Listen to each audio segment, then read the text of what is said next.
Assalamualaikum warahmatullahi wabarakatuh. Hai teman-teman, ketemu lagi dengan saya dengan Mas Blogger. Nah, kali ini saya akan membuat tutorial yaitu hal-hal apa saja yang tidak diperbolehkan di Upwork. Kita mulai.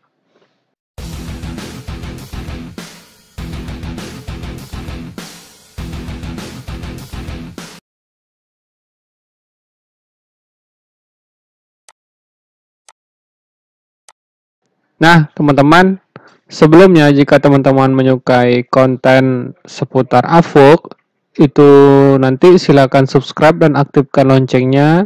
Jadi teman-teman tidak ketinggalan jika saya membuat video terbaru. Nah, kali ini tutorialnya yaitu hal-hal apa saja yang tidak boleh dilakukan di Upwork. Seperti teman-teman ketahui, Upwork adalah salah satu situs terbesar yang bergerak di bidang jasa atau freelancing. Jadi teman-teman di sini bisa menemukan, misalnya teman-teman membutuhkan jasa tukang edit foto atau Photoshop expert, atau misalnya untuk translate dari salah Inggris Indonesia atau Indonesia Inggris, atau misalnya butuh translate dari Jepang Indonesia, China Indonesia, ataupun bahasa-bahasa yang lain yang ada di dunia. Kemudian juga teman-teman bisa juga mencari jasa-jasa seperti provider. Provider ini contohnya seperti misalnya mengoreksi ejaan apakah sudah sesuai atau belum. Nah, seperti itu. Nah, karena teman-teman di sini berhadapan langsung dengan bule, jadi teman-teman paling tidak harus bisa berbahasa Inggris, teman-teman. Nah, kali ini saya akan langsung lompat ke permasalahan hal-hal apa saja yang tidak diperbolehkan selama teman-teman menjadi freelancer di Upwork. Itu yang pertama yaitu teman-teman dilarang. Jadi kalau teman-teman membuat profile, ini profile saya di Upwork, itu mencantumkan misalnya di sini namanya itu pertama itu alamat Gmail. Nah, itu dilarang keras teman-teman, mencantumkan alamat misalnya email teman-teman di profilnya sini. Terus juga teman-teman dilarang juga mencantumkan nomor kontak teman-teman, misalnya nomor kontak WA ataupun nomor kontak yang lain gitu. Itu juga dilarang, tidak boleh.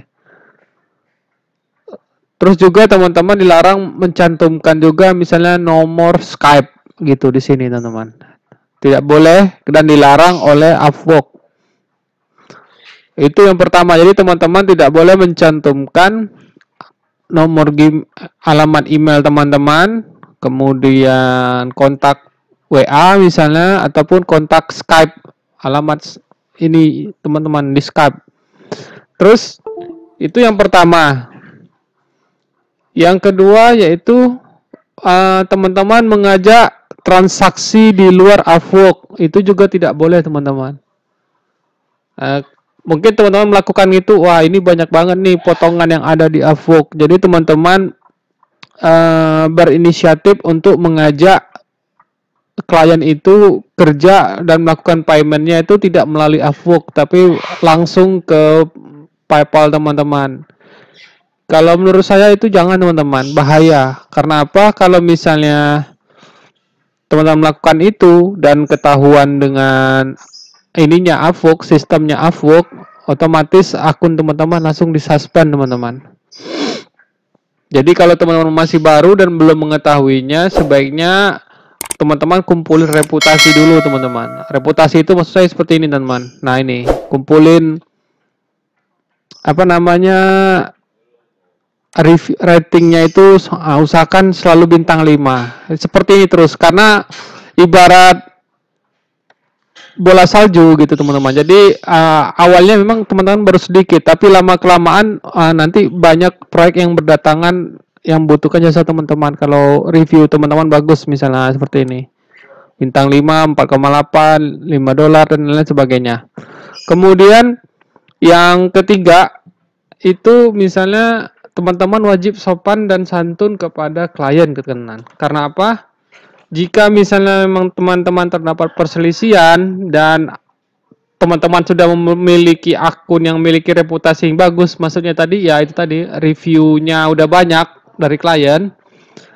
Jadi kalau misalnya klien meminta refund, sebaiknya kembalikan saja. uangnya teman-teman, atau milestone yang sudah teman-teman terima. Tapi kalau misalnya teman-teman yakin, jika teman-teman tidak bersalah, silakan dispute atau banding teman-teman. Dan utarakan permasalahan secara jelas dan gamblang. Misalnya begini, Anda menjanjikan akan selesai mengerjakan proyeknya dalam 2 hari. Ternyata setelah 2 hari belum juga selesai juga misalnya. Nah, sebaiknya komunikasikan dan diberitahu supaya klien tahu permasalahan utamanya gitu teman-teman. Jadi bisa cari solusi sama-sama. Nah, kalau teman-teman tidak ada komunikasi yang bagus dengan klien, ya ini juga membahayakan akun teman-teman. Teman-teman sudah banyak reviewnya, kemudian maksudnya tadi ya itu tadi seperti ini maksud saya, reputasi sudah bagus, nah sudah banyak gini, kemudian juga udah dapat earning yang lumayan banyak dan job yang lumayan banyak, tahu-tahu itu nanti mempengaruhi teman-teman. Ini namanya job success score.